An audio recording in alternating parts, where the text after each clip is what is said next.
ഞാനൊരു വലിയ കമ്മ്യൂണിസ്റ്റ് വിരുദ്ധനാണ്. അതാണ് എൻ്റെ ഒരു അടിസ്ഥാന രാഷ്ട്രീയം. 2020 ഭാഗമാവാൻ തീരുമാനിച്ചത് എന്തുകൊണ്ടാണ്? കോൺഗ്രസിന്റെ വേദികളിൽ എന്നെ കാണാൻ കഴിയുന്നെങ്കിലും നേതാക്കന്മാരുമായി സൗഹൃദമുണ്ടെങ്കിലും എനിക്കൊരിക്കലും ഒരു കോൺഗ്രസ്സുകാരനായി മാറാൻ കഴിയാത്ത സാഹചര്യം കോൺഗ്രസ് തന്നെയാണ് ഒരുക്കിക്കൊണ്ടിരിക്കുന്നത്. ദേശവിരുദ്ധ ശക്തികളുമായിട്ടുള്ളവരുടെ പോക്ക്, കനയ്യകുമാറിനെ പോലുള്ള ആൾക്കാരെ ഈ പാർട്ടിയിലേക്ക് അവർ സ്വീകരിക്കുന്നത്, ഈ SDPയോടുള്ള മൃദു സമീപനം, പിന്നീട് ജമാഅത്ത് ഇസ്ലാമിയുമായിട്ടുള്ളവരുടെ ചേർന്നു, ഇതൊന്നും തന്നെ എനിക്ക് ഒരിക്കലും ഉൾക്കൊള്ളാൻ കഴിയുന്നതായിരുന്നില്ല. ദേശീയബോധം നഷ്ടപ്പെട്ട ഒരു രാഷ്ട്രീയ പാർട്ടിയായിട്ട് കോൺഗ്രസ് മാറി. ശരിക്കും ആരാണ് വർഗീയവാദി? ഒരു മുസൽമാനായ യൂത്ത് കോൺഗ്രസിന്റെ ദേശീയ സെക്രട്ടറി പറയുകയാണ്, അമ്പലത്തിൽ പോകുന്ന മതവിശ്വാസിയായ ഭാര്യ ഉള്ളത് കൊണ്ടുമാണ് കോൺഗ്രസിലെ ഒരു വിഭാഗം പേർ തനിക്ക് സീറ്റ് നിഷേധിച്ചതെന്ന് പറയുന്നു. ഞാൻ എൻ്റെ പേര് മത്സരരംഗത്തേക്ക് ചിലപ്പോൾ ഉണ്ടാകുമെന്ന് പ്രതീക്ഷിച്ചെടുത്ത് മുസ്ലിം സംഘടനകളിലെ ചില സംഘടനകൾ അഖിൽമാരാരെ എതിർക്കുന്നു എന്ന് കോൺഗ്രസിൽ തന്നെ പലരും എന്നോട് പറഞ്ഞു. നമ്മൾക്ക് വോട്ട് കിട്ടണമെങ്കിൽ, നമ്മൾ ജനങ്ങളെ ഇറങ്ങി ചെല്ലണമെങ്കിൽ, നമ്മൾ ചെയ്ത കാര്യങ്ങൾ ജനത്തിനോട് കൃത്യമായിട്ട് സംവദിക്കാൻ കഴിയണ്ടേ? ഇപ്പോഴും ഇവർ ഇത് ചെയ്തിട്ട് പോയില്ലേ? ടൗൺഷിപ്പിന്റെ ഉദ്ഘാടനം ജനങ്ങൾക്ക് ഇതുവരെ കയറി കിടക്കാൻ പറ്റിയിട്ടില്ല. തെരഞ്ഞെടുപ്പിന് തൊട്ടു മുന്നേ ഒരു പ്രഹസനം കാണിക്കുകയാണ്, ഒരു ഷോ കാണിക്കുകയാണ്. ഈ കള്ളനല്ലായിരുന്നുണ്ടെന്നുണ്ടെങ്കിൽ എന്നേ ആ ജനങ്ങൾ അവിടെ കയറി കിടന്നേനെ. ഇതുപോലെ ഇന്റൻഷണലി ജനത്തെ ഇത്രയേറെ കോമാളിയാക്കുന്ന ഒരു സർക്കാരിനെ നമുക്ക് എങ്ങനെ അനുകൂലിക്കാൻ പറ്റും? നമസ്തേ. തൃക്കാക്കരയുടെ NDA സ്ഥാനാർത്ഥി ശ്രീ അഖിൽ മാരാറാണ് എനിക്കൊപ്പം ചേരുന്നത്. ചേട്ടാ നമസ്കാരം. നമസ്കാരം. അഖിലേട്ടാ, നമുക്കറിയാം തെരഞ്ഞെടുപ്പ് ആയതുകൊണ്ടായിരിക്കണം ഒരു ക്ഷീണമുണ്ട് മൊത്തത്തിൽ. എങ്ങനെയുണ്ട് ഓട്ടോ ഒക്കെ? അത് രാവിലെ ഒരു 6:30 ഇറങ്ങും. പിന്നെ അങ്ങനെ ഓടി ഉച്ചയ്ക്കുള്ള റെസ്റ്റ് കഴിഞ്ഞ് കഴിഞ്ഞാൽ പിന്നെ ഇങ്ങനെ കാര്യം പരമാവധി ആൾക്കാരെ നേരിട്ട് കാണുക എന്നൊരു ജനങ്ങളുമായിട്ട് നേരിട്ടുള്ള സംവാദം അല്ലെങ്കിൽ ജനങ്ങളുമായി നേരിട്ടുള്ള ഇടപെടലിലൂടെ കിട്ടുന്ന ഒരു എനർജിയുണ്ട്. അതോടൊപ്പം തന്നെ ഒരു ആത്മവിശ്വാസമുണ്ട്. അതിനേക്കാൾ ഉപരി ജനം അത് ആഗ്രഹിക്കുന്നുണ്ട്. അപ്പോൾ അതാണ് ഞാൻ ആഗ്രഹിക്കുന്നത്. അല്ലാതെ ഇപ്പം ദൂരെ നിന്നുള്ള ടാറ്റ കാണിപ്പില്ല. ഇപ്പോൾ അഖിൽ മാരാർ പൊളിറ്റിക്സിലേക്ക് വരുമോ എന്ന് നമ്മൾ ചിന്തിച്ചിട്ടില്ല. കാരണം വരുമെന്ന് ഉറപ്പായിരുന്നു. കാരണം കൃത്യമായ വിമർശനങ്ങൾ ഉന്നയിച്ചിരുന്ന ഒരാളാണ്. അതുകൊണ്ട് അത്ര വലിയൊരു സർപ്രൈസ് ആയിരുന്നില്ല. പക്ഷേ NDAയിൽ എത്തിയത് വലിയൊരു സർപ്രൈസ് ആയിരുന്നു. എന്തുകൊണ്ടാണ് NDAയിലേക്ക് വന്നത്? അല്ലെങ്കിൽ 2020 ഭാഗമാവാൻ തീരുമാനിച്ചത് എന്തുകൊണ്ടാണ്? അല്ല, അത് ഞാൻ എല്ലാ രാഷ്ട്രീയം നമ്മൾ അടിസ്ഥാനപരമായിട്ടൊരു പ്രതിപക്ഷ സ്വരം എന്ന നിലയിലായിരുന്നു ഞാൻ എല്ലായ്പ്പോഴും നിന്നിരുന്നത്. കഴിഞ്ഞ 8 വർഷമായിട്ട് ഞാനൊരു രാഷ്ട്രീയ പാർട്ടിയുടെ മെമ്പറല്ല.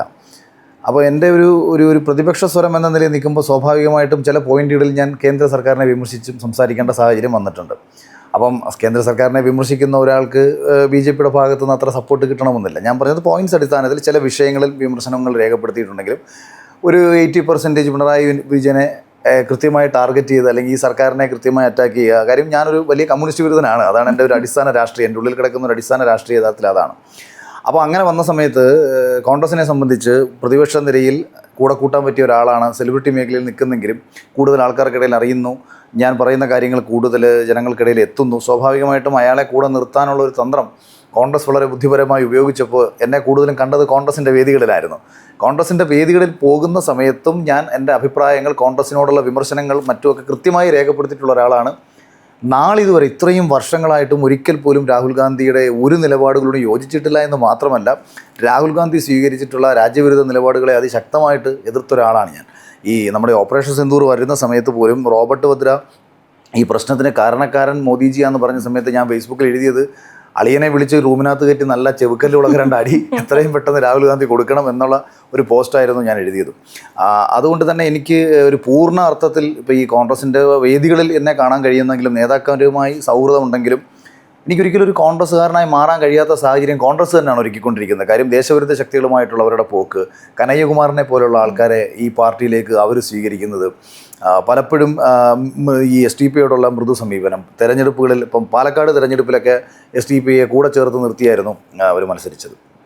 പിന്നീട് ജമാഅത്ത് ഇസ്ലാമിയുമായിട്ടുള്ളവരുടെ ചേർന്ന് പോക്ക്. അപ്പോൾ ഇതൊന്നും തന്നെ എനിക്ക് ഒരിക്കലും ഉൾക്കൊള്ളാൻ കഴിയുന്നതായിരുന്നില്ല. ഞാനിത് ശക്തമായി വിമർശിക്കുകയും ചെയ്തു. അതിനപ്പുറത്തേക്ക് മറ്റൊരു കാര്യം, ഞാൻ സവർക്കർക്ക് ജന്മദിനാശംസകൾ നേർന്ന് ഫേസ്ബുക്കിൽ കുറിപ്പ് രേഖപ്പെടുത്തിയിട്ടുള്ള ഒരാളാണ്. സുരേഷ് ഗോപി ജയിക്കുമെന്ന് അതിശക്തമായി സംസാരിച്ച ഒരാളാണ്. അങ്ങനെ പല കാരണങ്ങൾ കൊണ്ട് ഇപ്പം എമ്പുരാൻ സിനിമയുമായി ബന്ധപ്പെട്ട് ഗുജറാത്ത് കലാപത്തെ സൂചിപ്പിച്ച സമയത്തും ഗുജറാത്ത് കലാപത്തിൻ്റെ യഥാർത്ഥ കാരണം അല്ലെങ്കിൽ ആ കലാപം ആരംഭിക്കാനുള്ള യഥാർത്ഥ കാരണം മറച്ചു വെച്ചുകൊണ്ട് ഒരു വിഭാഗത്തെ മാത്രം കുറ്റക്കാരനാക്കി കാണിച്ച് ഈ നാട്ടിൽ വീണ്ടും ഒരു കലാപം സൃഷ്ടിക്കാനുള്ള ഒരു വികലമായ സൃഷ്ടി എന്നാണ് ഞാൻ എമ്പുരാനെ വിശേഷിപ്പിച്ചത്. അപ്പോൾ ഇതൊക്കെ കൊണ്ട് ഞാൻ യഥാർത്ഥത്തിൽ കോൺഗ്രസിൽ നിന്ന് മാറി നിന്നെങ്കിലും എൻ്റെ ഇത്തരം അഭിപ്രായങ്ങളെ ചില കാരണങ്ങൾ കൊണ്ട് നമ്മുടെ BJPയുടെ ആൾക്കാർ സ്വീകരിച്ചിരുന്നില്ല. അപ്പോൾ അവർ കാരണം ഞാനൊരു കോൺഗ്രസ്സുകാരനായി തന്നെയാണ് ഇവർ പലരും നമ്മളെ കണ്ടിരുന്നത്. പക്ഷേ കോൺഗ്രസ്സുകാരാവട്ടെ എന്നെ സംഘീന്ന് വിളിച്ചുകൊണ്ടിരുന്നു. പക്ഷേ കോൺഗ്രസിനോട് ചേർന്നിട്ടുള്ളൊരു എന്താ പറയുക ചരിത്രം അഖിൽ മാരാർക്കില്ലേ? അല്ല, അത് നമ്മളിപ്പോൾ എന്തുകൊണ്ടായിരിക്കും നമ്മളൊരു രാഷ്ട്രീയ ആശയം ഉപേക്ഷിക്കേണ്ടി വരുന്നത്? ഒന്നാമത്തെ കാര്യം, ആശയത്തിൽ അധിഷ്ഠിതമായിട്ട് കോൺഗ്രസ്സിൽ പ്രവർത്തിക്കാൻ പോയ ഒരാളല്ല. എൻ്റെ പഴയ എല്ലാ ഇൻ്റർവ്യൂകളിലും ഞാനിതെല്ലാം കൃത്യമായി പറഞ്ഞിട്ടുള്ള ഒരാളാണ്. ജനങ്ങളെ സഹായിക്കാനുള്ള ഒരു പ്ലാറ്റ്ഫോം എനിക്കൊരിക്കൽ കോൺഗ്രസ് ഒരുക്കി തന്നു. ഞാൻ ആ പ്ലാറ്റ്ഫോമിനെ യൂട്ടിലൈസ് ചെയ്തു. അതിലൂടെ എനിക്ക് അവരെ സഹായിക്കാൻ പറ്റുന്ന ഒരുപാട് കാര്യങ്ങൾ, അന്ന് ഉമ്മൻചാണ്ടി സാറിൻ്റെ ഭരണ സമയത്ത് ഒരുപാട് പേർക്ക് ഹെൽപ്പ് ചെയ്യാൻ എനിക്ക് അന്നത്തെ ഒരു യൂത്ത് കോൺഗ്രസിൻ്റെ ഒരു ചെറിയ പ്രാദേശിക നേതാവിൽ നമുക്ക് ചെയ്യാൻ പറ്റി. അതാണല്ലോ ഒരു രാഷ്ട്രീയം. എന്നെ സംബന്ധിച്ച് ജനസേവനം, ജനനന്മയാണ് രാഷ്ട്രീയം. അല്ലാതെ 885 Allan Octavian Hume Indian National Congress തുടങ്ങിയ സമയത്തുള്ള ബ്രിട്ടീഷുകാർ ഇവിടെ ഇല്ല. അല്ലെങ്കിൽ സ്വാതന്ത്ര്യത്തിന് വേണ്ടി പോരാടിയ ദേശീയബോധമുള്ള കോൺഗ്രസ് ഇന്നിവിടെ ഇല്ല. ഒരു കാലത്ത് പശുവും കിടാവും ചിഹ്നത്തിൽ മത്സരിച്ച ഇന്ദിരാഗാന്ധി കോൺഗ്രസിൻ്റെ ഒരു ചിന്തകളും ഇന്നത്തെ കോൺഗ്രസ്സിനില്ല. രാജീവ് ഗാന്ധി തന്നെ മുന്നോട്ട് വെച്ച 86 ബാബറി മസ്ജിദ് തുറന്നു കൊടുത്തത് രാജീവ് ഗാന്ധിയാണ്. 89 ശിലാന്യാസം നടത്തിയ രാജീവ് ഗാന്ധിയാണ്. അതേ രാജീവ് ഗാന്ധി തന്നെയാണ് ഷബാനു കേസിൻ്റെ നിയമം പാർലമെൻറ്റിൽ സുപ്രീം കോടതി പാസ്സാക്കിയ നിയമത്തെ ഭേദഗതി ചെയ്ത് കളഞ്ഞതും. അപ്പം ഇത് പക്ഷേ അന്നൊരു ബാലൻസിങ് ഒക്കെ ഉണ്ടായിരുന്നു. പിന്നീട് ബാലൻസിങ് മാറി വൺ സൈഡഡായി. അങ്ങനെ ഈ ദേശീയബോധം നഷ്ടപ്പെട്ട ഒരു രാഷ്ട്രീയ പാർട്ടിയായിട്ട് കോൺഗ്രസ് മാറി. ഏറ്റവും രസകരമായ കാര്യം, ഇപ്പോൾ റീസെൻ്റായിട്ട് ഇന്നലെയോ മെനഞ്ഞാന്നോ നമ്മളെ NS നുസൂർ, യൂത്ത് കോൺഗ്രസിൻ്റെ ദേശീയ സെക്രട്ടറിയായ നുസൂർ എൻ്റെ സുഹൃത്താണ്. അദ്ദേഹം, പുള്ളി സംസ്ഥാന സെക്രട്ടറി ആയിരുന്ന സമയത്ത് ഞാൻ യൂത്ത് കോൺഗ്രസിൻ്റെ ബ്ലോക്ക് ജനറൽ സെക്രട്ടറി ആയിരുന്നു. അപ്പോൾ നുസൂർ അന്ന് കൊട്ടാരക്കരയുടെ ചാർജ് ഈ നുസൂറിനായിരുന്നു. നുസൂറിന് മണക്കാട്ട് രാജേഷിനാണ്. അപ്പോൾ ഈ നുസൂർ ഞാനും തമ്മിൽ നല്ല സൗഹൃദമാണ്. അപ്പോൾ ഇദ്ദേഹം പറഞ്ഞൊരു കാര്യം വളരെ റെലവൻ്റാണ്. ഒരു മുസൽമാനായ യൂത്ത് കോൺഗ്രസിൻ്റെ ദേശീയ സെക്രട്ടറി പറയുകയാണ്, താൻ വിവാഹം കഴിച്ചത് ഒരു ഹിന്ദു പെൺകുട്ടിയെ ആയതുകൊണ്ടും മറ്റൊരു മതത്തിൽ നിന്ന് വിവാഹം കഴിച്ചതുകൊണ്ടും അമ്പലത്തിൽ പോകുന്ന മതവിശ്വാസിയായ ഭാര്യ ഉള്ളതുകൊണ്ടുമാണ് കോൺഗ്രസ്സിലെ ഒരു വിഭാഗം പേർ തനിക്ക് സീറ്റ് നിഷേധിച്ചതെന്ന് പറയുന്നു.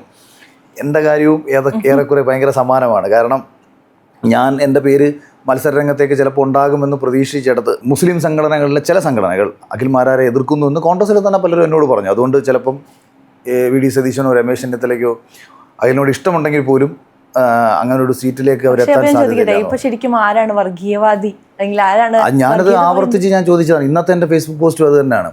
ഇപ്പോൾ SDPയുടെ പിന്തുണ സ്വീകരിക്കുന്നു CPM, ഇത് ആരോപിക്കുന്നത് കോൺഗ്രസ്. ജമാഅത്ത് ഇസ്ലാമിയുടെ പിന്തുണ സ്വീകരിക്കുന്നുവെന്ന് പരസ്യമായി പറഞ്ഞത് കോൺഗ്രസ്. കാരണം അവർ പരസ്യമായിട്ടത് പറഞ്ഞത് അതെ. പക്ഷേ അവർ രാഷ്ട്രീയത്തിൽ അവർ മതേതരമാണ്. ഇനി മൂന്നാമത്തെ രസകരമായ കാര്യം, BJPയെ ഒരു ഭാഗത്ത് വിളിക്കുന്നത് വർഗീയവാദികളെന്നാണ്. ഈ വർഗീയവാദികൾ കേരളത്തിൽ എന്താ ചെയ്തത്? ആദ്യം അവർ സംസ്ഥാന പ്രസിഡന്റാക്കി രാജീവ് ചന്ദ്രശേഖരനെ വെച്ചു.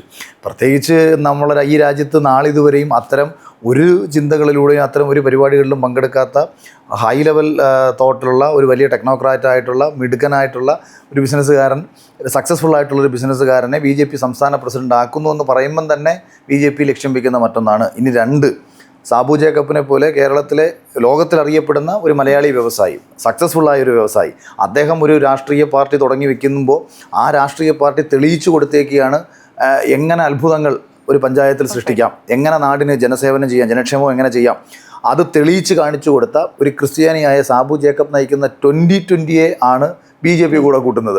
അപ്പം ഒരു വർഗീയ പാർട്ടി എന്ന് വിളിച്ച് നിങ്ങൾ പരിഹസിക്കുന്നവർ ഡെവലപ്മെൻറ്റ്സും മതേതര മൂല്യവുമുള്ള ആശയങ്ങളുമായിട്ട് മുന്നോട്ട് വയ്ക്കുമ്പോൾ മതേതരവാദികളെന്ന് പറയുന്ന ആൾക്കാർ ചെയ്യുന്ന പരിപാടി വർഗീയതയെ പ്രോത്സാഹിപ്പിക്കുന്ന ഒരു സമീപനമാണ്. ഇപ്പോൾ നമ്മൾ ഈ തിരഞ്ഞെടുപ്പ് ഘട്ടത്തിൽ ഒരുപാട് ഡീലുകൾ ചർച്ചയാകുന്നുണ്ട്.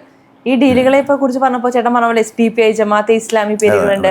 ഒപ്പം തന്നെ ഇപ്പോൾ തൃക്കാക്കരയെ എടുത്തു നോക്കുമ്പോൾ നമ്മൾ കാണുന്നതല്ല തൃക്കാക്കര. ഇപ്പോൾ കൊച്ചി എന്ന് പറയുന്ന സ്ഥലത്തിൻ്റെ ഹൃദയഭാഗത്തിരിക്കുന്ന ഒരു സ്ഥലമാണ് തൃക്കാക്കര. പക്ഷേ തൃക്കാക്കരയിൽ വികസനം എത്തിയിട്ടുണ്ടോ എന്നുള്ളൊരു ചോദ്യമുണ്ട്. അപ്പോൾ അഖിലേട്ടനെ പേടിക്കുന്നത് കൊണ്ടാണോ ഇവിടെ കുറച്ച് ഡീൽ ചർച്ചകൾ സജീവമാകുന്നത്? അല്ല, ഇവിടിപ്പം ഡീൽ ചർച്ചകളെക്കാട്ടിയും കൂടുതലും അവരുടെ ഉള്ളിൽ ഈ ഞാൻ ജയിക്കുമോ എന്ന ഒരു ചിന്ത, അല്ലെങ്കിൽ അഖിൽ എന്താണ് ഇവിടെ ചെയ്യാൻ പോകുന്നത് എന്നൊരു ഒരു ഭയങ്കര കൺഫ്യൂഷൻ ഭയങ്കരമായിട്ട് കോൺഗ്രസ്സുകാർക്കിടയിൽ സംഭവിച്ചിട്ടുണ്ട്. ഞാൻ ഇന്ന് രാവിലെ ഭക്ഷണം കഴിച്ച സമയത്ത് ഒരു DCC ഭാരവാഹി എൻ്റെ ഓപ്പോസിറ്റ് ഭക്ഷണം കഴിക്കാനുണ്ടായിരുന്നു. പുള്ളി ആധികാരികമായിട്ട് കോൺഗ്രസ് ജയിക്കും, കോൺഗ്രസിൻ്റെ മണ്ഡലമാണ് അഖിൽ, പക്ഷേ 2ാം സ്ഥാനം വരും എന്നൊക്കെ പറഞ്ഞ സമയത്തും ഞാൻ ചില കാര്യങ്ങൾ പുള്ളിയോട് പറഞ്ഞ സമയത്ത് പുള്ളിക്ക് ഭയങ്കര കൺഫ്യൂഷനായി. അഖിൽ പറഞ്ഞ കാര്യങ്ങളൊക്കെ ഭയങ്കര റെലവൻ്റ് ആണല്ലോ എന്ന ഒരു ചിന്ത പുള്ളിയുടെ മനസ്സിലേക്ക് ഭയങ്കരമായിട്ട് എത്താൻ തുടങ്ങി. അപ്പോൾ അതായത് അത് അവരുടെ ഉള്ളിൽ കിടക്കുന്ന ഒരു കൺഫ്യൂഷനാണ്. എന്തായിരിക്കും ഇനി ജനങ്ങൾ അഖിലിനെ എങ്ങനെ ആയിരിക്കും സ്വീകരിക്കുന്നത് എന്നുള്ളത്. ഇവിടെ ഞാൻ പറഞ്ഞില്ല, തൃക്കാക്കരയെ സംബന്ധിച്ച് ഇതൊരു സിറ്റി ആയതുകൊണ്ട് ഒരു ഏരിയകളെല്ലാം ഭയങ്കര ഡെവലപ്ഡാണ്. അതേസമയം നമ്മളെ അത്ഭുതപ്പെടുത്തുന്ന ഒരു പക്ഷേ കമ്മട്ടിപ്പാടം എന്നൊക്കെ പറയുന്ന കൊച്ചിയുടെ സെൻറ്റർ കിടക്കുന്നതും നമ്മളെ ഈ തൃക്കാക്കരയിലാണ്. ഞാൻ കഴിഞ്ഞ ദിവസം ഒരു വീട്ടിൽ പോയപ്പോൾ ഒരു ഷെഡിൽ 10 പേർക്ക് താമസിക്കാൻ ബുദ്ധിമുട്ട് അനുഭവിക്കുന്ന 10 സ്ത്രീകളും കുട്ടികളും അടങ്ങുന്ന ഒരു കുടുംബമാണ് ഞാൻ കാണുന്നത്. കോളനിയുടെ പേര് ഞാൻ ശാന്തിപുരം കോളനി എന്നാണെന്ന് എൻ്റെ ഓർമ്മ. 200ഓളം കുടുംബങ്ങൾ താമസിക്കുന്ന ഒരു കോളനിയാണ്. ഞാൻ അവിടെ പോയി അത്രയും കുടുംബങ്ങളുടെ വീട്ടിൽ പോയിട്ട് അവരെ നേരിട്ട് കണ്ട് സംസാരിച്ചു. അവിടെ നാനാജാതി മതത്തിൽപ്പെട്ട മനുഷ്യരാണ് താമസിക്കുന്നത്. എനിക്ക് വലിയ സ്വീകാര്യതയാണ് അവിടെ ലഭിച്ചത്. അവർക്ക് വലിയ സന്തോഷമായി നമ്മളവിടെ ചെന്നതും അവരോട് സംസാരിച്ചതും ഒക്കെ തന്നെ. അപ്പോൾ ആ കോളനിയിലെ മനുഷ്യരുടെ അവസ്ഥ വളരെ പരിതാപകരമായ ഒരവസ്ഥയാണ്. ദാരിദ്ര്യമുക്ത കേരളം അത് ഞാനതിനെ സർക്കാസ്റ്റിക്കലി പരിഹസിച്ചുകൊണ്ട് നമ്മൾ മുഖ്യമന്ത്രിയോട് പറയുകയും ചെയ്തു. അപ്പോൾ ഇത് രസം അതാണ്. അതിദാരിദ്ര്യമുക്തം പറയുന്ന സമയത്ത് കേരളത്തിലെ ഏറ്റവും വലിയ സിറ്റി പ്രദേശം ഉൾക്കൊള്ളുന്ന ഒരു മണ്ഡലത്തിൽ ജനത്തിൻ്റെ അവസ്ഥ ഇതാണ്. ഇന്ന് ഞാൻ ചെന്നപ്പോൾ എന്നോട് കരഞ്ഞുകൊണ്ട് പറയുകയാണ്, എല്ലാ മഴക്കാലത്തും വെള്ളം കയറി ഞങ്ങൾക്ക് ബുദ്ധിമുട്ടാണ് മോനെ, എന്തെങ്കിലും ചെയ്തു തരണം എന്ന് പറഞ്ഞ് സംസാരിക്കുന്ന അമ്മമാരുടെ ഇത്. പിന്നെ ഇതൊക്കെ കേൾക്കുമ്പോൾ ആക്ച്വലി എനിക്കിത് പെട്ടെന്ന് മനസ്സിലാവും. നമ്മളും ഈ ജീവിത സാഹചര്യങ്ങളിലൂടെയൊക്കെ കടന്നു വന്ന ഒരാളായതുകൊണ്ട് ഇവരുടെ ഈ ബുദ്ധിമുട്ട് നമുക്ക് എളുപ്പത്തിൽ മനസ്സിലാവും. വേറെ സ്ഥലത്ത് കുടിവെള്ളത്തിൻ്റെ പ്രശ്നം, മറ്റൊരു സ്ഥലത്ത് കരുണാകരനുള്ള കാലത്ത് പണിഞ്ഞ പാലം ഇത്ര കാലമായിട്ടും അതിൻ്റെ ആ ഒരു പ്രോപ്പറായിട്ട് ചെയ്യാത്തതിൻ്റെ പേരിൽ ബുദ്ധിമുട്ട് അനുഭവിക്കുന്ന പുല്ലേപ്പടി ഭാഗത്തെ ജനത. തുതിയൂര് നിന്ന് നമ്മുടെ ഇവിടേക്കുള്ള സെസ്സിലേക്ക് വരത്തക്ക രീതിയിൽ ഒരു പാലം പണിയുന്ന കാര്യത്തെക്കുറിച്ചിട്ട് എൻ്റെ അടുത്ത് ഒരാൾ വിളിച്ച് സംസാരിച്ചിട്ടുണ്ടായിരുന്നു. അത് ചെയ്താൽ വളരെ വലിയ കാര്യമാണ് ഒരു വിഭാഗം ജനങ്ങൾക്കെന്ന് പറഞ്ഞാൽ. അങ്ങനെ ഓരോ പ്രദേശത്തെ ജനതയ്ക്കും വളരെ വ്യത്യസ്തമായിട്ടുള്ള പ്രശ്നങ്ങളാണ്. അപ്പോൾ ആ പ്രശ്നങ്ങൾ കൃത്യമായിട്ട് മനസ്സിലാക്കി ചെയ്യാൻ പറ്റുന്ന കാര്യങ്ങളിലെല്ലാം പരമാവധി ചെയ്യാൻ വേണ്ടി ശ്രമിക്കുക എന്നുള്ളതാണ് ഞാനും നോക്കുന്നത്. ഇപ്പോൾ നമുക്കറിയാം, ഒരു ബിഗ് ബോസിന് ശേഷം നമുക്കൊരു സെലിബ്രിറ്റി സ്റ്റാറ്റസ് ഉണ്ട്. പക്ഷെ അതിന് മുൻപുള്ള ഒരു ഏട്ടനുണ്ട്. ആ ചേട്ടനെ അത്രത്തോളം കഷ്ടതകളിൽ നിന്ന് ഉയർന്നു വന്ന ഒരു അഖിൽമാരാണ്. അപ്പോൾ അദ്ദേഹത്തെ എത്ര പേർക്ക് അറിയാമെന്നുള്ളൊരു ചോദ്യമാണ്. കാരണം ബിഗ് ബോസിൽ എത്തിയതിന് ശേഷമാണ് എനിക്ക് തോന്നുന്നു കുറച്ചും കൂടി ആളുകളിലേക്ക് നമ്മൾ എത്താൻ തുടങ്ങിയത്. അപ്പോൾ സാധാരണക്കാരുടെ പ്രശ്നങ്ങൾ ഏറ്റവും കൂടുതൽ മനസ്സിലാക്കാൻ പറ്റുന്ന ഒരാളാണെന്ന് ഞാൻ പറഞ്ഞാൽ ശരിയല്ലേ? ഞാനിത് സത്യസന്ധമായി പറഞ്ഞാൽ ഒരുപക്ഷേ ഇന്ന് കേരള രാഷ്ട്രീയത്തിൽ മത്സരിക്കുന്ന പലരുടെയും അടുത്ത് വളരെ കോൺഫിഡൻ്റായിട്ട് എനിക്ക് പറയാൻ പറ്റും, എൻ്റെ ജീവിത സാഹചര്യങ്ങൾ ഇവരിൽ എത്ര പേർക്ക് ഉണ്ടായിട്ടുണ്ടോ എന്ന് ഒരുപക്ഷെ ചോദിക്കാൻ പറ്റും. ഇതെന്താ രസമെന്ന് വെച്ചാൽ, ഈ നമ്മൾ ഒരാളെന്നല്ല കേട്ടോ, എൻ്റെ കാര്യം എന്നുള്ളതല്ല. ഇപ്പം ബുർജ് ഖലീഫ നമ്മൾ കാണുന്നത് ലോകത്തിലെ ഏറ്റവും ഉയരമുള്ള ഒരു ബിൽഡിംഗ് ആയിട്ടാണ്. ഇതിൻ്റെ ആ ഉയരത്തിന് മുൻപ് ഇത് ഭൂമിക്ക് മുകളിൽ ഇതിൻ്റെ ആദ്യ കല്ല് നിങ്ങൾ കാണുന്നതിൻ്റെ കീഴിലോട്ട് ഏതാണ്ട് ആ മുകളിലേക്ക് കെട്ടിയതിൻ്റെ പകുതിയോളം ഒരുപക്ഷെ അടിസ്ഥാനവും പൈലിങ്ങും പൂർത്തീകരിച്ചത് കൊണ്ടാണ് ഇതിങ്ങനെ പൊങ്ങി നിൽക്കുന്നത്. അല്ലെങ്കിൽ ഇത് മറിഞ്ഞു വീഴും. അടിസ്ഥാനമില്ലാതെ ഒന്നും നിലനിൽക്കത്തില്ല. അത് ഇപ്പം നമ്മൾ സിനിമാ മേഖലയിൽ രക്ഷപ്പെട്ടവരായിക്കോട്ടെ, വളരെ കുറച്ച് പേർക്ക് മാത്രമാണ് ഈ ഗോഡ് ഫാദേഴ്സിൻ്റെ ഭാഗ്യങ്ങൾ കൊണ്ട് രക്ഷപ്പെടാൻ കഴിയുന്നത്. ഇപ്പം നമ്മുടെ ഇപ്പം ജോജു ജോർജ്, അയാൾ വളരെ താഴെത്തട്ടിൽ നിന്ന് വളർന്നു വന്ന ആളാണ്. നടൻ ദിലീപ് വളരെ താഴെത്തട്ടിൽ നിന്ന് വളർന്നു വന്ന ആളാണ്. അതേസമയം ഇപ്പോൾ പൃഥ്വിരാജിനെ സംബന്ധിച്ച് അദ്ദേഹത്തിൻ്റെ അച്ഛൻ മലയാള സിനിമയിലെ വലിയ ഒരു താരമായിരുന്നത് കൊണ്ടും വലിയ സ്വാധീനമുള്ള ഒരാളായതുകൊണ്ടും 18-ാമത്തെ വയസ്സിൽ സിനിമയിൽ അഭിനയിക്കാൻ അവസരം കിട്ടി. ദുൽഖർ സൽമാൻ അത്തരത്തിൽ അവസരം കിട്ടി. പക്ഷേ ഇവർ പിന്നീട് നിലനിന്ന് പോയത് ഇവരുടെ കഴിവുകൊണ്ടാണ്. അപ്പോൾ ഓരോരുത്തർക്കും ഓരോ മേഖലയിൽ എത്തുമ്പോൾ രണ്ട് തരത്തിലെത്താൻ പറ്റും. ഗോഡ് ഫാദേഴ്സിൻ്റെ അപ്പോൾ രാഹുൽ ഗാന്ധി, അദ്ദേഹത്തിൻ്റെ അമ്മ AICC പ്രസിഡൻ്റ് ആയതുകൊണ്ട് മാത്രമാണ് ഇന്ന് രാജ്യത്ത് കോൺഗ്രസിൻ്റെ തലപ്പത്തിരിക്കാൻ അദ്ദേഹത്തിന് കഴിയുന്നത്. നരേന്ദ്രമോദി 52 വയസ്സ് വരെ ഇന്ത്യ മഹാരാജ്യത്ത് ഒന്നുമല്ലാതിരുന്ന ഒരു പഞ്ചായത്ത് മെമ്പർ പോലും ആകാതിരുന്നൊരു മനുഷ്യനാണ്. അല്പം 52 വയസ്സ് വരെ അനുഭവങ്ങളുടെ തീച്ചൂളയിൽ നിന്നും സൃഷ്ടിച്ച ഒരു നരേന്ദ്രമോദിയുടെ ആ അനുഭവങ്ങൾ സമ്മാനിച്ച അറിവുകളാണ് അദ്ദേഹം മുഖ്യമന്ത്രി ആയപ്പോഴും പ്രധാനമന്ത്രി ആയപ്പോഴും ഈ രാജ്യത്തിന് സംഭാവനയായിട്ട് നൽകിക്കൊണ്ടിരിക്കുന്നത്. ഈ അറിവില്ലായ്മയാണ് രാഹുൽ ഗാന്ധിയെ പല കാര്യങ്ങളിലും നരേന്ദ്രമോദിയുടെ ഏഴയലത്ത് പോലും എത്താൻ പറ്റാത്തൊരു നേതാവാക്കി മാറ്റിയേക്കുന്നത്. ഇപ്പോൾ ഈ ബിഗ് ബോസ് വിജയിയായ അഖിൽമാരാരെ എല്ലാവർക്കും അറിയാം. പക്ഷേ അനുഭവങ്ങൾ സൃഷ്ടിച്ച അഖിൽമാരാരെ ആർക്കും അറിയത്തില്ല. രാഷ്ട്രീയത്തിൽ പ്രവർത്തിച്ച അഖിലിനെ ആർക്കും അറിയത്തില്ല. രാഷ്ട്രീയത്തിൽ പ്രവർത്തിച്ച കാലത്ത് CPM ആക്രമണത്തിൽ പരിക്കേറ്റ ഒരു അഖിലിനെ ആർക്കും അറിയത്തില്ല. CPM ഏരിയ കമ്മിറ്റി ഓഫീസിൽ കയറി ആക്രമിച്ച കേസിൽ ഒരു പ്രതിയായിരുന്ന അഖിലിനെ ആർക്കും അറിയത്തില്ല. ശബരിമല വിഷയത്തിൽ 3 കേസുകളുള്ള അഖിലിനെ ആർക്കും അറിയത്തില്ല. ഒരു കാലത്ത് SDPIക്കാർ കൊല്ലാൻ തീരുമാനിച്ചിരുന്ന ഒരു അഖിലിനെ ആർക്കും അറിയത്തില്ല. അങ്ങനെ പല വിഷയങ്ങളിലൂടെ കടന്നു വന്നിട്ടാണ് അത് ഞാൻ പറഞ്ഞില്ല. ഈ യാത്രകളൊക്കെ തന്നെ ഇതുപോലത്തെ ഒരു പൊസിഷനിലേക്ക് എത്താൻ വേണ്ടിയിട്ടുള്ള എൻ്റെ മാർഗ്ഗങ്ങൾ മാത്രമായിരുന്നു. കൃഷ്ണൻ പറഞ്ഞതുപോലെ എൻ്റെ ലക്ഷ്യത്തിലേക്കുള്ള എൻ്റെ മാർഗ്ഗങ്ങൾ മാത്രമായിരുന്നു കഴിഞ്ഞ ഇതെല്ലാം തന്നെ. ഒരു പക്ഷേ ഞാൻ എടുത്ത സിനിമ ഒരു രാഷ്ട്രീയ ആക്ഷേപഹാസ്യ സിനിമയാണ്. അവിടെയും പറയാൻ ആഗ്രഹിച്ചത് രാഷ്ട്രീയമാണ്. ഈവൻ ബിഗ് ബോസ് ജനങ്ങളുമായി അല്ലെങ്കിൽ ജനങ്ങളുടെ വോട്ട് കിട്ടി ജയിച്ചു വരുന്നൊരു ഷോയാണ്. ആ ഷോയിലെ കണ്ട ജനം നമ്മളെ അനുകൂലിച്ച് വോട്ട് ചെയ്ത് ജയിപ്പിക്കാൻ വേണ്ടിയിട്ടൊന്നും അല്ല എന്നെ എല്ലാവർക്കും. ഇപ്പോൾ 20 പേരകത്തുണ്ടെന്നുണ്ടെങ്കിൽ ആ 20 പേർക്കും എനിക്കുമെല്ലാം ഈക്വൽ സ്ഥാനമേ ഉണ്ടായിരുന്നുള്ളൂ. അതിൽ ഏറ്റവും കൂടുതൽ ആൾക്കാർ എതിർപ്പുണ്ടായിരുന്ന ഒരാളായിരുന്നു ഞാൻ തുടക്കത്തിൽ. ആ എതിർപ്പുകളൊക്കെ പിന്നീട് ഇഷ്ടമായി മാറിയതിനൊരു കാരണമുണ്ടായിട്ടുണ്ട്. ആ കാരണങ്ങൾ ജനം മനസ്സിലാക്കുമെന്നത് മാത്രമേ ഞാൻ അതൊക്കെ കൊണ്ട് നമ്മൾ ആഗ്രഹിക്കുന്നുള്ളൂ. ഇപ്പോൾ ബിഗ് ബോസ് നമുക്കറിയാം ഒരുപാട് സ്ട്രാറ്റജീസ് വേണ്ടി വന്ന ഒരു സ്ട്രാറ്റജി ഇല്ലായിരുന്നു എന്നുള്ളതാണ് സത്യം. അത് തന്നെയാണ് അപ്പോൾ രാഷ്ട്രീയ ഇതെന്തെന്ന് വെച്ചാൽ എനിക്ക് ഇപ്പം ചോദ്യങ്ങൾക്ക് മറുപടി ഇല്ലാത്ത ഒരാളല്ല ഞാൻ. ഏത് ചോദ്യം ചോദിച്ചാലും എനിക്കതിന് മറുപടി ഉണ്ട്. ഞാൻ അങ്ങനെ പൊതുവെ ഒഴിഞ്ഞു മാറിപ്പോകുന്ന ഒരാളല്ല. ഇപ്പം ബിഗ് ബോസിൽ എന്ത് സ്ട്രാറ്റജി ഞാനായി അങ്ങ് ജീവിച്ചു. അത് ആൾക്കാർക്ക് ഇഷ്ടപ്പെട്ടു. എൻ്റെ കൂടെയുള്ള ഒരാളെ പറ്റിയിട്ട് ഞാൻ പുറത്തിറങ്ങി കുറ്റം പറഞ്ഞിട്ടില്ല, ഞാൻ ഒരുത്തനെ പണിയാൻ നടന്നിട്ടില്ല.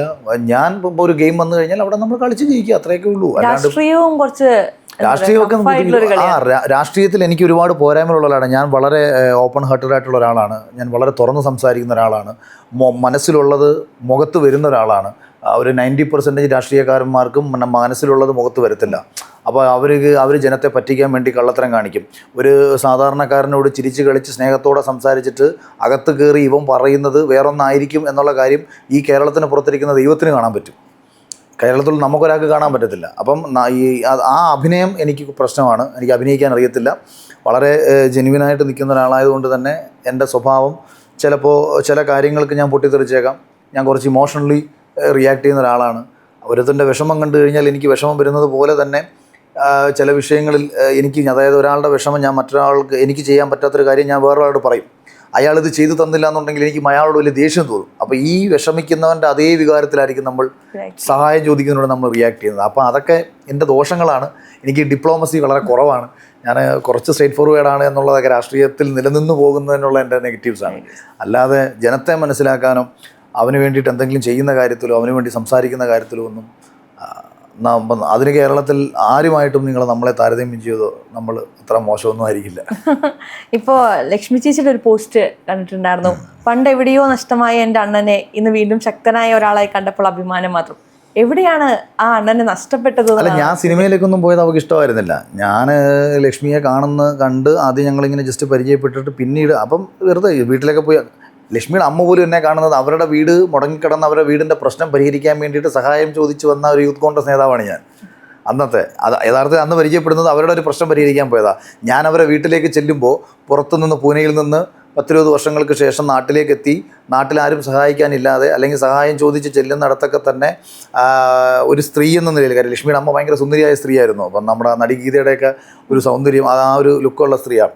അവരെ അടുത്ത് മോശമായിട്ടുള്ള സമീപനങ്ങളുമായി രാഷ്ട്രീയ നേതാക്കന്മാർ വന്നപ്പോൾ ഇവർ ഈ പറഞ്ഞ കണക്ക് ആ സൗന്ദര്യം അതൊക്കെ ഉണ്ടെന്നുണ്ടെങ്കിലും നമ്മുടെ ആനപ്പാറ അച്ചമ്മയുടെ ഒരു സ്വഭാവം ആയതുകൊണ്ട് കുമാരെല്ലാം ആട്ടി ഓടിക്കും ഇവർ. പക്ഷേ അതുകൊണ്ട് തന്നെ ഇവരെന്ത് ഈ പോലീസ് സ്റ്റേഷനുകളിലും മറ്റുള്ള സ്ഥലങ്ങളിലും ഒക്കെ തന്നെ ഇവരെ ദ്രോഹിച്ചുകൊണ്ടേയിരുന്നു. അങ്ങനെ ആ ഒരു അമ്മയും മകൾക്കും എൻ്റെ അടുത്ത് അച്ഛൻ കുറച്ച് സൈലൻ്റാണ്, ഒരു സ്വഭാവ മനുഷ്യനാണ്. അപ്പോൾ അദ്ദേഹം വരുമ്പോൾ സമയത്ത് അവരെ സഹായിക്കണം, ആരുമില്ലാത്ത അവർക്ക് ഒരു അപ്പം അമ്മ എന്നെ കാണുമ്പോൾ അവരുടെ ഒരു സഹോദരനെ പോലെ ആയിരിക്കും കാണുന്നത്. ലക്ഷ്മി എന്നെ ആദ്യം കാണുമ്പോൾ അവർക്കൊരു ജ്യേഷ്ഠനെ പോലെ അല്ലെങ്കിൽ ഒരു കൂടപ്പുറപ്പിനെ പോലെ ആയിരിക്കും ആദ്യം കാണുന്നത്.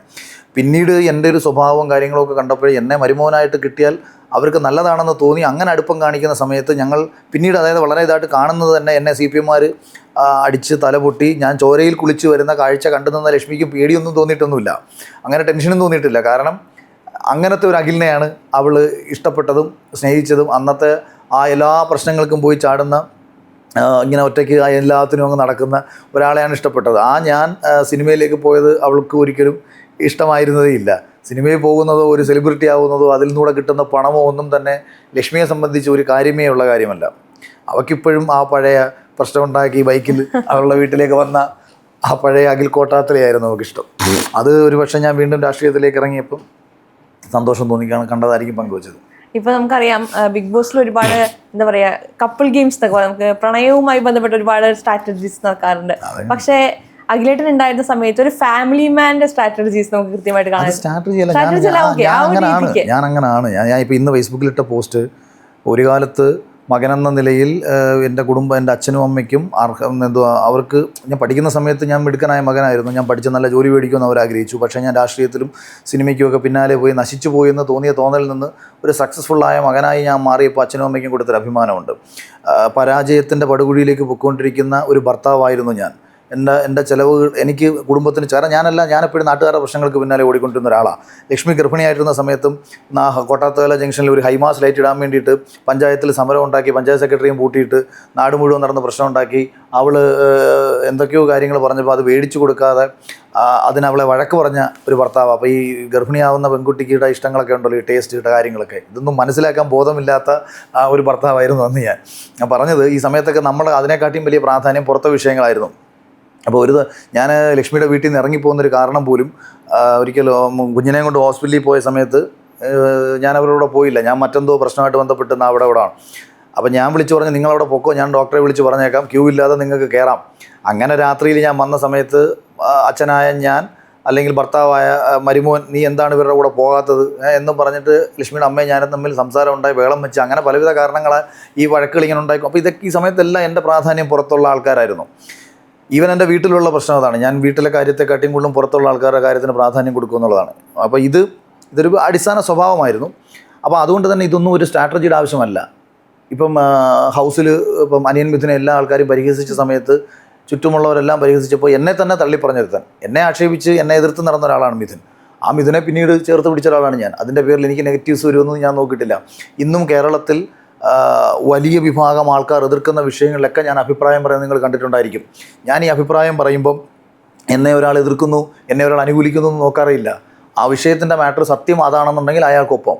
അപ്പോൾ 1,00,000 പേർ ഒരു ഭാഗത്തു നിന്ന് കള്ളം പറയുകയും ഒരാൾ ആ കള്ളം ഞാൻ ചെയ്തിട്ടില്ല എന്ന കള്ളം ഒരാൾ മാറിയിരുന്ന് പറയുകയും ചെയ്താൽ അയാളുടെ ഭാഗത്താണ് ശരിയെന്നുണ്ടെങ്കിൽ ഈ 1,00,000 പേർ എതിർക്കുന്നു എന്നത് എൻ്റെ ഒരു പ്രശ്നമേ അല്ല.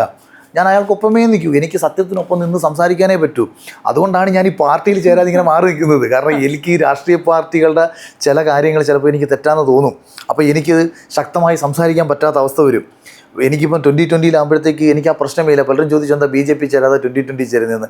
2020 സാബു ജേക്കബിന് ഒരു കള്ളത്തരങ്ങളും കാണിച്ചു അല്ലെങ്കിൽ 2020 മറ്റുള്ള ആരെയും ന്യായീകരിച്ച് നടക്കേണ്ട കാര്യം വരുന്നില്ല. അപ്പോൾ ദേശീയ തലത്തിൽ രാഹുൽ ഗാന്ധി ഇരുന്ന് കാണിക്കുന്ന എന്തെങ്കിലും ഇവിടുന്ന് കോൺഗ്രസിൻ്റെ നേതാക്കന്മാർക്ക് ന്യായീകരിക്കേണ്ടി വരും. ഇപ്പോൾ ഇപ്പം BJPയിലായാലും BJPയിൽ 90% പേരും നല്ലവരാണെന്നുണ്ടെങ്കിലും 10% കുഴപ്പം കാണിക്കുന്ന ആൾക്കാരുണ്ടാവും. അപ്പോൾ അവരെ ന്യായീകരിക്കേണ്ടി വരും. ഇവിടെ ആകുമ്പോഴത്തേക്ക് ഒരുവിധം എന്നെ സംബന്ധിച്ച് എനിക്ക് ആ സത്യത്തിനൊപ്പം തന്നെ ചേർന്ന് നിന്ന് പോകാൻ പറ്റും. കാര്യം സാബു ജേക്കബിൻ്റെ വിഷൻ നാടിൻ്റെ നല്ലതാണ്. അദ്ദേഹത്തിന് ആരുടെയും പൈസ വേണ്ട. അദ്ദേഹത്തിന് ചെയ്യാൻ പറ്റുന്ന കാര്യങ്ങൾ നാടിന് വേണ്ടി ചെയ്യുക എന്നുള്ളതാണ് പുള്ളിയുടെ ലക്ഷ്യം. അല്ലെങ്കിൽ പുള്ളി ഇതൊന്നും കളഞ്ഞിട്ട് ഇതിൻ്റെ പിന്നാലെ വരേണ്ട കാര്യമില്ല. ഇനി പുള്ളിക്ക് സാമ്പത്തികമായിട്ടൊരു കോട്ടം ഏതെങ്കിലും രീതി സംഭവിച്ചു എന്ന് തന്നെ വെച്ചാലും പോലും ആജീവനാന്ത കാലവും പുള്ളിക്കും പുള്ളിയുടെ കുടുംബത്തിന് സുഖമായിട്ട് ജീവിക്കാവുന്നതിലധികം സ്വത്ത് പുള്ളി ഉണ്ടാക്കിയിട്ടുള്ള ഒരാളുമാണ്. അന്നേരം അപ്പോൾ ഒരാളുടെ ഇൻറ്റൻഷൻ അതല്ല, ജനനന്മയ്ക്ക് വേണ്ടിയിട്ട് ഇറങ്ങിത്തിരിച്ചൊരു മനുഷ്യൻ്റെ ഒപ്പം നിൽക്കുക എന്നുള്ളതാണ്. അവിടെയും അഭിപ്രായ വ്യത്യാസങ്ങളൊക്കെ ചിലപ്പോൾ നാളെ മറ്റ് പല വിഷയങ്ങൾ വന്നേക്കും. അതൊക്കെ ഒരു വിഷയത്തിൽ വരുന്ന അഭിപ്രായ വ്യത്യാസങ്ങളായിരിക്കാം. അത് രണ്ടുപേർ തമ്മിൽ സംസാരിച്ചാൽ പരിഹരിക്കാൻ പറ്റുന്ന കാര്യങ്ങൾക്ക് അപ്പുറത്തേക്കൊന്നുമില്ല. രണ്ട് ലക്ഷ്യങ്ങൾ എല്ലാവരുടെയും ഒന്നായി മാറുമ്പം സഞ്ചാരം കുറച്ച് ഈസി ആയിട്ട് മാറും. ഈ കൊട്ടാരക്കര കിട്ടാത്തതിൽ സങ്കടമുണ്ടോ? ഇന്ന് എനിക്ക് അങ്ങനൊരു സങ്കടമേ ഇല്ല. എൻ്റെ ജാതകം വിപരീത രാജയോഗം ഉള്ളൊരു ജാതകമാണ്. അതായത് എന്ത് കാര്യവും നെഗറ്റീവായി സംഭവിക്കുകയും അതേ നെഗറ്റിവിറ്റി പിന്നീട് പോസിറ്റീവായിട്ട് മാറുകയും ചെയ്യുന്ന ഒരു ജാതകഫലമുള്ള ഒരാളാണ് ഞാൻ. പൊതുവേ അങ്ങനെയാണത്. എനിക്ക് ഇതുവരെ സംഭവിച്ചിട്ടുള്ള പല കാര്യങ്ങളും അങ്ങനെയാണ്. അതുകൊണ്ട് തന്നെ ചിലതിൽ എനിക്ക് ചെറിയൊരു വിഷമമൊക്കെ തോന്നും. അയ്യോ അത് നല്ലതായിരുന്നില്ലേ എന്ന് ചിന്തിക്കുക. ആ നെഗറ്റീവ് എനിക്ക് ഭയങ്കര പോസിറ്റീവായിട്ട് മാറും. പലതിലും അങ്ങനെയാണ്. ഇപ്പം ബിഗ് ബോസ് കഴിഞ്ഞിട്ട് ഞാൻ സിനിമയൊന്നും ചെയ്യാൻ പോയിട്ടില്ല. അല്ലെങ്കിൽ ഞാൻ ചെയ്ത സിനിമ വളരെ മോശം അഭിപ്രായം എന്നത്, സിനിമ നന്നായിരുന്നെങ്കിൽ ഞാനിപ്പോൾ രാഷ്ട്രീയത്തിൽ വരുമോ? എൻ്റെ ആദ്യത്തെ സിനിമ വിജയിക്കാതെ പോയതിൽ എനിക്ക് വലിയ വിഷമം തോന്നിയിട്ടുണ്ട്. കാരണം ആ സിനിമ ചർച്ച ചെയ്യപ്പെടേണ്ട ഒരു സിനിമയായിരുന്നു. അത് പിന്നീട് യൂട്യൂബിലും ആമസോണിലും ഒക്കെ കണ്ട് നിരവധി ആൾക്കാർ ഭയങ്കര ഗംഭീര അഭിപ്രായങ്ങൾ പറഞ്ഞിട്ടുണ്ട്. പക്ഷേ അത് തിയേറ്ററിൽ പരാജയപ്പെട്ടു. എന്താ കാര്യം? അത് തിയേറ്ററിൽ പരാജയപ്പെട്ടെങ്കിൽ മാത്രമേ ഞാൻ ബിഗ് ബോസിൽ പോകും. ഈശ്വരൻ്റെ നിശ്ചയം അങ്ങനെയാണ്. ഈശ്വരൻ ഇപ്പം നമ്മൾ ടൈം ട്രാവലർ ചെയ്ത് മുന്നോട്ട് പോകണം എന്നൊക്കെ നമ്മൾ പറയുമ്പോൾ 2021 നീ എവിടെ ആയിരിക്കണം, 2025 നീ എവിടെ ആയിരിക്കണം, 2030 നീ എവിടെ ആയിരിക്കണം, ഞാൻ നിനക്ക് ഈ ഭൂമിയിൽ തന്നിട്ടുള്ള കാലത്ത് നീ എവിടെ ആയിരിക്കണമെന്ന് നീ അല്ല തീരുമാനിക്കുന്നത്, ഞാനാണ് തീരുമാനിക്കുന്നതെന്ന് മറ്റൊരു ശക്തി തീരുമാനിച്ചു കഴിഞ്ഞാൽ നമുക്ക് ആ ശക്തി നമ്മളെ നയിക്കൂ, അങ്ങനെ നമുക്ക് വേണ്ടി ചെയ്യൂ. ഞാനൊരു സിനിമ എടുത്തു, ആ സിനിമ വിജയിച്ചായിരുന്നെങ്കിൽ 100% ഇമ്മീഡിയറ്റ് ഞാൻ എൻ്റെ അടുത്ത പടം ചെയ്തേനെ. ഞാൻ ബിഗ് ബോസ് കാണാത്ത ഒരാളായിരുന്നു. എനിക്ക് ബിഗ് ബോസിനോട് വലിയ താല്പര്യമില്ലാത്ത ഒരാളായിരുന്നു. അപ്പം ഒരിക്കലും ഞാൻ ആ ഒരു പ്ലാറ്റ്ഫോമിലേക്ക് പോവില്ല. പക്ഷേ ആ പ്ലാറ്റ്ഫോമിലേക്ക് എന്തിനാണ് എന്നെ കൊണ്ടുപോയത്? ജനങ്ങൾ എന്നെ മനസ്സിലാക്കാൻ എനിക്ക് ഏറ്റവും അവസരം ഒരുക്കി തന്നൊരു പ്ലാറ്റ്ഫോമായിരുന്നു അത്. അപ്പോൾ അവിടെ കൂടുതൽ ആൾക്കാർക്കിടയിൽ ഞാൻ സ്വീകാര്യനായി. ആ സ്വീകാര്യത എന്തിനായിരുന്നു? ഒരു നിയമസഭയിലേക്ക് എത്തുന്ന സമയത്ത് തുടക്കം മുതൽ എന്നെ ചർച്ച ചെയ്യിപ്പിച്ച് തുടങ്ങിയത് ഈ ഷോയുമായി ബന്ധപ്പെട്ടാണ്. അപ്പം ആ ചർച്ചയിൽ നിന്ന് നെഗറ്റീവ്സ് വരുന്നു.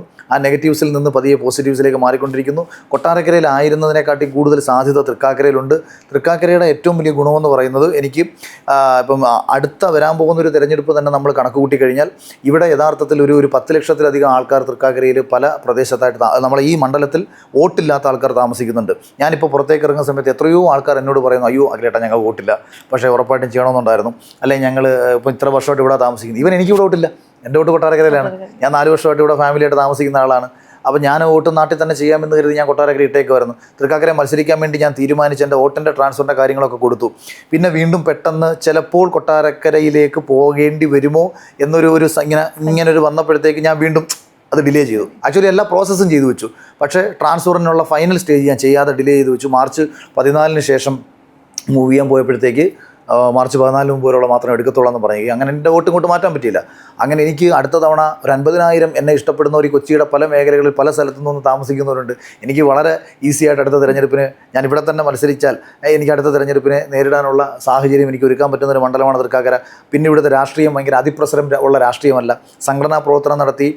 പിന്നെ ഇവിടുത്തെ CPM ഭയങ്കര ക്വാളിറ്റിയുള്ള CPM ഞാൻ ഈ പല സ്ഥലങ്ങളിലും എനിക്ക് ഭയങ്കര സന്തോഷം തോന്നിയത് ഇവിടുത്തെ CPM ഒരു പൊതുരീതിയാണ്. കാരണം നമ്മൾ മറ്റുള്ള സ്ഥലത്ത് കാണുന്ന ഒരു കമ്മ്യൂണിസ്റ്റുകാരല്ല, നമുക്കൊരു ഇഷ്ടം തോന്നുന്ന ഒരു കമ്മ്യൂണിസ്റ്റുകാരാണ്. കമ്മ്യൂണിസ്റ്റ് വിരുദ്ധനായ ഒരാൾക്ക് കമ്മ്യൂണിസ്റ്റ് ആശയത്തോടാണല്ലോ വിരുദ്ധത, മനുഷ്യരോട് നമുക്ക് വിരുദ്ധതയില്ലല്ലോ. നമുക്കൊരു സഖാവിനെ കണ്ടാൽ നമുക്ക് സ്നേഹം തോന്നും, കാരണം അയാളും ഒരുപാട് നല്ല കാര്യം ചെയ്യുന്ന ആളാണ്. പക്ഷേ ഇവരുടെ ആശയത്തോട് എനിക്ക് ഒരിക്കലും യോജിക്കാൻ പറ്റത്തില്ലെന്നാണ് ഞാൻ പറയുന്നത്. എന്തുകൊണ്ടാണ് കമ്മ്യൂണിസ്റ്റ് ആശയങ്ങൾ ഒരിക്കലും നടപ്പിലാക്കാൻ പറ്റത്തില്ല, വിഡ്ഢിത്തരമാണ്. ഇത് അവർക്കറിയാം, ഇത് കാർൽ മാർക്സ് തന്നെ ലാസ്റ്റ് പറഞ്ഞിട്ടുണ്ട്. അപ്പോൾ നടപ്പിലാക്കാൻ പറ്റാത്തൊരു ആശയത്തിൻ്റെ പുറകെ സഞ്ചരിക്കുന്ന വിഡ്ഢികളാണ് ഇവരിൽ പലരും. പിന്നെ ജനത്തെ നമുക്ക് നടപ്പിലാക്കാൻ പറ്റാത്തൊരു കാര്യം പറഞ്ഞാൽ നമ്മൾ ജനത്തെ പറ്റിക്കുന്നു എന്നർത്ഥം. എനിക്ക് ഒരാളെ പറ്റിക്കുന്ന ഇഷ്ടമല്ലാത്തതുകൊണ്ട് പറ്റിക്കുന്ന ഒരു ആശയവുമായിട്ട് നമ്മൾ പോകാനും പാടില്ല. അങ്ങനെ പറഞ്ഞാൽ അത് പറയാൻ കാര്യം, അതായത് എന്ന് വെച്ചാൽ ഇപ്പം നമ്മൾ എന്തെങ്കിലും പറഞ്ഞാൽ കേൾക്കാൻ താല്പര്യമില്ലാത്ത ഭയങ്കരമായിട്ട് എതിർക്കുന്ന ഒരു മൈൻഡ് സെറ്റ് ഉള്ളവരാണ് കമ്മ്യൂണിസ്റ്റർ. ഭയങ്കര റിബൽ ക്യാരക്ടറാണ്. കാരണം അവർക്ക് എതിരഭിപ്രായങ്ങൾ ഉൾക്കൊള്ളാനേ പറ്റത്തില്ല. ഭയങ്കര അസഹിഷ്ണുത ഉള്ളവരാണ് പൊതുവെ പലരും. പക്ഷേ ഇവിടെ ഉള്ളവർക്ക് ജനാധിപത്യ മര്യാദയുണ്ട്, അവർക്കൊരു പ്രതിപക്ഷ ബഹുമാനമുണ്ട്. ഇപ്പം ഞാൻ തന്നെ CPM ലോക്കൽ കമ്മിറ്റി കൂടിക്കൊണ്ട സമയത്ത് അവിടെ കയറി വോട്ട് പിടിച്ചു. അവർ നമ്മളെ വലിയ സന്തോഷത്തോടെ സ്വീകരിച്ചു.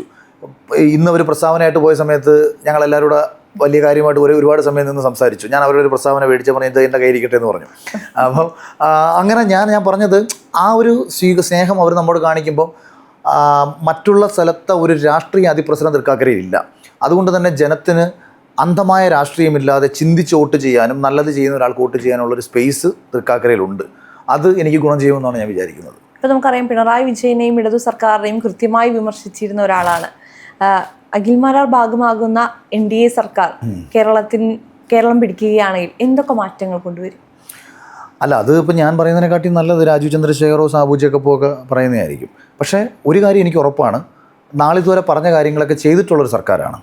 അപ്പോൾ അല്ലാതെ മറ്റുള്ളവരെ കണക്ക് ആരെയും പറഞ്ഞു പറ്റിച്ചിട്ടുള്ള സർക്കാരല്ല. പറഞ്ഞ കാര്യങ്ങൾ ചെയ്തൊരു സർക്കാരിനെ സംബന്ധിച്ച് അവർ മുന്നോട്ട് വയ്ക്കുന്ന കാര്യങ്ങൾ ഉറപ്പായും ചെയ്തു കൊടുക്കാൻ കഴിയും. അവിടെ ഇപ്പോൾ ഞാൻ ഒരാളടുത്ത് പോയിട്ട് ചിലർ ചോദിക്കുമ്പോൾ അഖിലേട്ടൻ എന്തിനാ വോട്ട് ചെയ്യുന്നോ, ഞാനപ്പോൾ പറയുന്നത്, ഒന്ന്, ഞാൻ നിങ്ങളെ പറഞ്ഞു പറ്റിക്കത്തില്ല. രണ്ട്, എനിക്കത് കുറച്ചുകൂടെ കോൺഫിഡൻ്റ് ആയിട്ട് പറയാൻ പറ്റും. ഞാൻ 2020 രാഷ്ട്രീയ പാർട്ടിയിലാണ് ഞാൻ നിൽക്കുന്നത്, ഞാൻ NDAയിലാണ് നിൽക്കുന്നത്. ഈ രണ്ടുപേരും ആരെയും പറഞ്ഞു പറ്റിച്ചവരല്ല. 2020 ചെയ്ത് കാണിച്ച് തെളിയിച്ച് കൊടുത്തിട്ടുള്ളവരാണ്. NDA ചെയ്ത് പ്രൂവ് ചെയ്ത് കാണിച്ചു കൊടുത്തതെല്ലാം തന്നെ. മാത്രമല്ല ഇൻഫ്രാസ്ട്രക്ചറിൽ നടക്കുന്ന വളരെ ഫാസ്റ്റായിട്ടുള്ള ഡെവലപ്മെൻറ്റ്സ്. ഇപ്പോൾ ഇതേ നാഷണൽ ഹൈവേ കോൺഗ്രസ് ആയിരുന്നു വികസിപ്പിച്ചെങ്കിൽ 40 വർഷം എടുത്താലും തീരത്തില്ലായിരുന്നു. അതാ വ്യത്യാസം. ഞാൻ എല്ലാ കാര്യങ്ങളും നമ്മൾ മൊത്തത്തിൽ നോക്കിയാൽ മതി. ഇപ്പോൾ കോൺഗ്രസ് ഞാൻ അവരൊന്നും ചെയ്തില്ല എന്ന് പറയാൻ ആഗ്രഹിക്കുന്ന ഒരാളൊന്നുമല്ല. ഒരുപാട് കാര്യങ്ങൾ ചെയ്തു. പക്ഷേ പറ്റിയ പ്രശ്നമെന്ന് വെച്ചാൽ അവർ ചെയ്യുമ്പം 10 വർഷം എടുക്കുമെങ്കിൽ NDA ചെയ്യുമ്പോൾ 2 വർഷം എടുക്കത്തുള്ളൂ. അവർ ചെയ്യുമ്പം 10,000 കോടി ചിലവാകുമെങ്കിൽ NDA ചെയ്യുമ്പോൾ 5,000 കോടി ചിലവാകത്തുള്ളൂ. ബാക്കിയെല്ലാം പല വഴിയിലൂടെ പോകും. അപ്പോൾ ചെയ്യുക എന്നതല്ലല്ലോ കാര്യം, ഏറ്റവും ഫലപ്രദമായി ചെയ്യുക എന്നുള്ളതാണ്. ഇപ്പോൾ വയനാട്ടിൽ ടൗൺഷിപ്പ് ഉണ്ടാക്കി കൊടുക്കുക എന്നതല്ല കാര്യം. 1.5 വർഷം സമയം, അല്ല 2 വർഷത്തോളം സമയവും എടുത്ത് 770 കോടി രൂപ കയ്യിലിരിക്കുന്ന സമയത്ത് 450 വീട് വെച്ച് കൊടുക്കാൻ ഇത്രയും കാലതാമസം എടുക്കേണ്ട കാര്യം എന്താണ്? 450 കോടി രൂപ, 450 വീട് വെച്ച് കൊടുക്കാൻ എന്താണ് 770 കോടി കയ്യിലിരിക്കുമ്പോൾ ഒരു 2 മാസം കൊണ്ട് ഈ പണി തീരും. 2 മാസം കൊണ്ട്. കാര്യം പണം ഉണ്ടെന്നുണ്ടെങ്കിൽ നമുക്ക് വീട് വയ്ക്കാൻ എന്തോ താമസം? ഒരു പ്രയാസമില്ല. ആകെ താമസം വരുന്നത് ടെറസ് പൂർത്തിയായി കഴിഞ്ഞാൽ ഇത് വെള്ളം ഒഴിച്ചിട്ട് ഇതൊന്ന് സെറ്റാവാൻ എടുക്കുന്ന സമയം. ബാക്കി പൈസ ഇല്ലാത്തയാണല്ലോ വീട് വയ്ക്കാൻ സാധാരണക്കാരന് വരുന്ന ബുദ്ധിമുട്ടെന്ന് പറയുന്നത്. ഗവൺമെൻറ്റിൻ്റെ പൈസ ഇരിക്കുന്നു, ഇമ്മീഡിയറ്റ് തീർക്കാൻ ശേഷിയുള്ള ആൾക്കാർ ഈ നാട്ടിലുണ്ട്. ടെൻഡർ പോലും പിടിക്കാതാണ് ഒരാളെങ്കിലും ഇത് കൊടുത്തേക്കുന്നത്. ഇതിൽ ജനം TV പോലും എത്രത്തോളം പറഞ്ഞിട്ടുണ്ടെന്ന് എനിക്കറിയത്തില്ല. കേന്ദ്ര സർക്കാർ വയനാട്ടിൽ കൊടുത്തിട്ടുള്ളതിനെക്കുറിച്ച് പലപ്പോഴും പല ആൾക്കാരും ചോദിക്കാറുണ്ട്. 216 കോടി കടമായിട്ട് കൊടുത്തതും 555 കോടി സാസ്കി പദ്ധതി വഴി കൊടുത്തതും 195 കോടി അവിടുത്തെ സൈഡ് മതിൽ കെട്ടാൻ കൊടുത്തതും ഉൾപ്പെടെ കേന്ദ്രം കൊടുത്തതാണ് കൂടുതലും. ഈ വീട് വെച്ചതിനൊന്നും കൊടുത്തിട്ടില്ലെന്നാണ് അതങ്ങനെ ഭയങ്കരമായിട്ടങ്ങ് പ്രചരിപ്പിക്കുകയാണ്. എന്തിനേറെ പറയുന്നു, മുഖ്യമന്ത്രി ഈ മരണപ്പെട്ടു പോയിട്ടുള്ള ആൾക്കാരുടെ ആശ്രിതർക്ക് 8 ലക്ഷം രൂപ വെച്ച് കൊടുത്തു എന്ന് പറഞ്ഞ് ഇവർ പ്രചരിപ്പിക്കുന്നുണ്ട്. എന്താണ് ഇതിനകത്തുള്ള സത്യാവസ്ഥ? 2 ലക്ഷം രൂപ മാത്രമാണ് CMDRF നിന്ന് കൊടുത്തേക്കുന്നത്. 2 ലക്ഷം രൂപ പ്രൈം മിനിസ്റ്റർ റിലീഫ് ഫണ്ടിൽ നിന്നാണ് കൊടുത്തേക്കുന്നത്. 4 ലക്ഷം രൂപ സാസ്കി പദ്ധതി SDRF, അതായത് NDRFിൻ്റെ അതിനകത്തുനിന്ന് SDRFിൽ നിന്നാണ് കൊടുത്തേക്കുന്നത്. കേന്ദ്രത്തിൻ്റെ തന്നെ NDRF SDRF അങ്ങനെയാണ് കൊടുത്തേക്കുന്നത്. അതായത് 8 ലക്ഷത്തിൽ 6 ലക്ഷവും കൊടുത്തേക്കുന്നത് കേന്ദ്രത്തിൻ്റെയാണ്. പക്ഷേ ഇവിടെ ആര് പറയുന്നുണ്ട് അത് പിണറായി വിജയൻ കൊടുത്ത? എനിക്ക് മനസ്സിലായിട്ടില്ല പലപ്പോഴും. ഈ നമ്മൾക്ക് വോട്ട് കിട്ടണമെങ്കിൽ, നമ്മൾ ജനങ്ങളേക്ക് ഇറങ്ങി ചെല്ലണമെങ്കിൽ, നമ്മൾ ചെയ്ത കാര്യങ്ങൾ ജനത്തിനോട് കൃത്യമായിട്ട് സമ്മതിക്കാൻ കഴിയണ്ടേ? അവിടെ ഇതുപോലെ വിവരക്കേട് കാണിക്കുന്ന ഒരു സർക്കാരിനെ തുറന്നു കാണിക്കാൻ കഴിയണ്ടേ? ഇപ്പോഴും ഇവർ ഇത് ചെയ്തിട്ട് പോയില്ലേ? ടൗൺഷിപ്പിൻ്റെ ഉദ്ഘാടനം ജനങ്ങൾക്ക് ഇതുവരെ കയറി കിടക്കാൻ പറ്റിയിട്ടില്ല. അതായത് തെരഞ്ഞെടുപ്പിന് തൊട്ട് മുന്നേ ഒരു പ്രഹസനം കാണിക്കുകയാണ്, ഒരു ഷോ കാണിക്കുകയാണ്, ഒരു പരസ്യം ഞങ്ങൾ, എന്നിട്ട് അടിച്ചു വെച്ചേക്കാണ് മറ്റാരുണ്ട് വയനാട്ടിലേക്ക് വീട് വെച്ച് കൊടുക്കാനുള്ളത്. ഈ കള്ളനല്ലായിരുന്നുണ്ടെന്നുണ്ടെങ്കിൽ എന്നേ ജനങ്ങൾ അവിടെ കയറി കിടന്നേനെ. ജനങ്ങൾക്ക് 50 ലക്ഷം രൂപ നേരിട്ട് കൊടുത്തായിരുന്നുണ്ടെങ്കിൽ അവന് സ്വന്തമായിട്ട് അവനിഷ്ടമുള്ള വീട്, അവനിഷ്ടമുള്ള ആകൃതിയിൽ അവൻ അവിടെ വെച്ചത്. ഇത് കോളനി ഉണ്ടാക്കിയിട്ട് കൊടുത്തേക്കുകയാണ്. എന്നിട്ട് മമ്മൂട്ടിയെ വിളിച്ചുകൊണ്ട് അവിടെ കാണിച്ചിട്ട് PR പ്രഹസനം കാണിക്കുകയാണ്. ഇപ്പോൾ ഇതുപോലെ ഇൻറ്റൻഷണലി ജനത്തെ ഇത്രയേറെ കോമാളിയാക്കുന്ന ഒരു സർക്കാരിനെ നമുക്ക് എങ്ങനെ അനുകൂലിക്കാൻ പറ്റും? ഈ PR വർക്കിന് വേണ്ടി സ്പെൻഡ് ചെയ്യുന്ന പൈസ ജനങ്ങൾക്ക് വേണ്ടി സ്പെൻഡ് ചെയ്ത് ഞാൻ എൻ്റെ സിനിമയിൽ ഞാനൊരു വാചകം എഴുതിയിട്ടുണ്ട്. അതായത് ജനത്തെ അറിയുന്ന ഒരു ജനനേതാവിനെ തിരിച്ചറിയാൻ എന്തിനാണ് ഫ്ലെക്സുകൾ അടിച്ചും പോസ്റ്റർ അടിച്ചും കോടികൾ മുടക്കിയുള്ള പ്രചരണം. ഞാൻ ഇന്നത്തെ ദിവസം രാവിലെ ഇപ്പോൾ യഥാർത്ഥത്തിൽ തൃക്കാക്കരയിൽ എൻ്റെ പോസ്റ്ററുകളും ഫ്ലെക്സുകളും വളരെ കുറവാണെന്ന് പറഞ്ഞിട്ട് ഞാനിങ്ങനെ നമ്മുടെ ആൾക്കാരുമായിട്ട് ഇങ്ങനെ സംസാരിച്ചു.